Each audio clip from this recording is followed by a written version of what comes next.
What is the difference between change and transition? Really simple. A change is something that is external. A transition is something that's internal. A change is external. A transition is internal.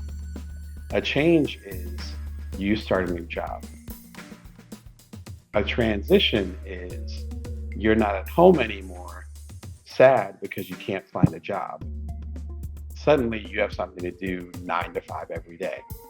How are you transitioning psychologically into that place? How are you processing the emotions around that?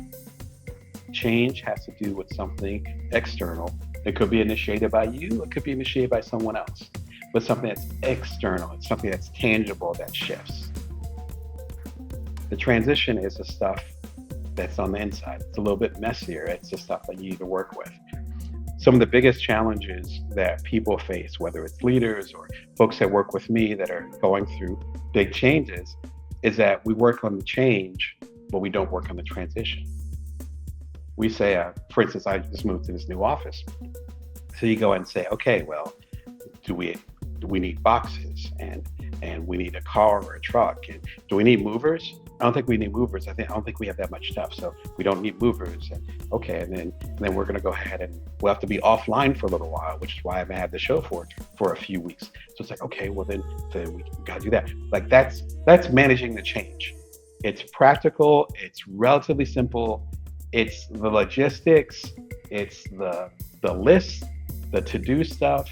It's moving stuff from here to there or back and forth. It's whatever needs to be done physically. The practical side of it, which is great. There's nothing wrong with that, right? I wouldn't be possible to move into this office without having the boxes and transportation from my old office here, et cetera, et cetera. The transition, though, is what are the cultural changes that are going to happen because we're not in the old office anymore, we're in the new office. We're used to going across the street to the park and getting some fresh air when things are stressful, with the work. Okay, so then how are we going to do that? How are we going to let that stress out? How are we going to get that fresh air? Not everything can come into this new office. So there's a sense of loss. So then we need to grieve. Not too dramatic of a word. We need to grieve that loss. There's a certain rhythm or cadence that we're used to having because we're used to having that office. Now we have a new office. So what do? We need to process those emotions and those feelings. That part's a transition. And in some ways, we master change pretty well. We find ways to cope with change, healthy, unhealthy, whatever. As humans, we're fairly adaptable. We find ways to cope with it. Transition, though, basically says, how are you going to cope with it? What, again, is the loss? And as a lot of change leaders and transition leaders will talk about, it's like what's going to stay the same, what's going to be different, and who's going to lose what. That last part is important. So there is a sense of loss when people go through any type of change and transition. The change doesn't master or work with that loss. The change just is what's different now. The transition says emotionally, what are we going to lose? If I have a favorite sandwich shop, we're a very food forward family, so I have a lot of food examples. If I have a favorite sandwich shop that's in this neighborhood, and then I find another office that's a great opportunity, the price is right, et cetera, et cetera. From a change standpoint, it's like, great, sounds like a good change. But I can't get my favorite sandwich. And the family that owns the sandwich shop, I'm not going to connect with them anymore. That's the transition part. That's the loss. Transition isn't always about loss, but loss is often a part of it. And if we're not processing the loss that happens with the change, then number one, we might not be able to do the right calculus to figure out how much we're actually going to lose with that change. Number two, we could have stuff that's unprocessed that just sits there. I look at it like bad milk. Or if you have, stuff in your fridge, back to the food examples, but if you have stuff in your fridge that was always in the back of your fridge, and my family and I had one fridge where the ledges, the shelves, ledges, the shelves wouldn't go all the way back. There was a little gap. And so as my kids are stuffing stuff in the fridge, and then, we're in a hurry, stuff, and inevitably some stuff will get shoved back there, and there might be a little bit of cheese that falls back there, and it's lost. And then we finally clean the fridge every other month, whatever, and we find it back there. That's what those feelings are like if you're just dealing with the change, but not the transition. The transition basically says we're going to process all this stuff. We're going to work on all this stuff. We're going to show up in this certain way. That's what transition is. And so often we end up focusing more on the change rather than transition. As one person put it, change is done to you, and transition is something that you have to do. No one's going to say you have to transition, but someone will say things have to change. One you have way more control over than the other.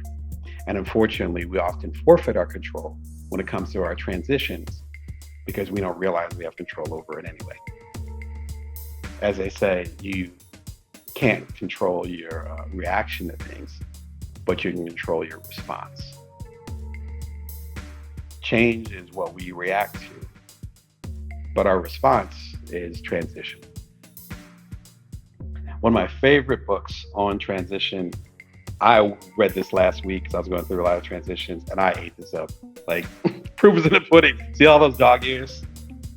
I was putting my kids to bed, and it was like the bedtime story. I was literally reading it to them. I couldn't put it down. I read it in like 2 days and started reading it over again. Fantastic book. Again, highly recommend it. Shout out to Burnett Johnson for recommending this book. Transitions by William Bridges and I forget his widow's name, Susan Bridges. Shout out to both of y'all. Rest in peace to William Bridges. This is a 40th anniversary edition. Again, I'm middle-aged, so this book came out. probably I was starting to come out the womb. This is a classic book. I'm so angry that I just read it now. It would have made my life so much easier. It's so ridiculously good. This is where that definition as far as the difference between change and transition comes out. And as the late author talks about, there's a lot of books that talk about change, how to deal with change, how to do the change. But none, as far as I know, at that time, were about transition. So we can focus on the external as much as we want. The external's cool, the external matters. There's nothing wrong with that. But if we're not working on the internal at the same time, yeah. Again, and with my work, I've seen it firsthand, and it's just crazy when you see these moments, and it's heavy stuff. It's heavy stuff. All right. If you want to get more insight as far as with this work, you want to read or watch my episode on Begin Emotional Intelligence. I think I ended up losing my comments here, so I'll put it in there for you guys. Begin Emotional Intelligence. There it is.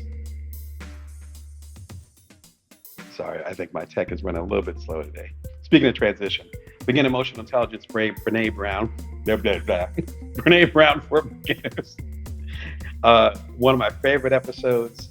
It's basically taking all the good stuff that I've talked about in regards to Brene Brown, whether it's gold-plated grit or difference between shame and guilt. Understanding the different dynamics of our emotional landscape. If you want to understand, see, this is my tongue again, but I have some coffee. If you're going to understand transition more, this is a great place to start. That's good. Shout out to Saigon Coffee. I love y'all over there. So what about y'all? What kind of change transition are y'all dealing with? Is that an insight to you as far as knowing the difference between change and transition? Are there certain changes that you've gone through that you realize you didn't really transition? That you still have baggage back there during the change that still needs to be a transition? We're going to get into it more later on this episode, but I'd love to hear your take on the comments, and I'd love to break it down and maybe see how we can support each other. Again, I'm entrepreneurial coach Damon Brown. Man, tongue-tied today. I'm entrepreneurial coach Damon Brown. I help side hustlers, solopreneurs, otherwise non-traditional entrepreneurs, just like yourself. You're watching Brainwork TV Wednesdays at 1:11 p.m. Pacific Standard Time, Vegas time. You can subscribe below.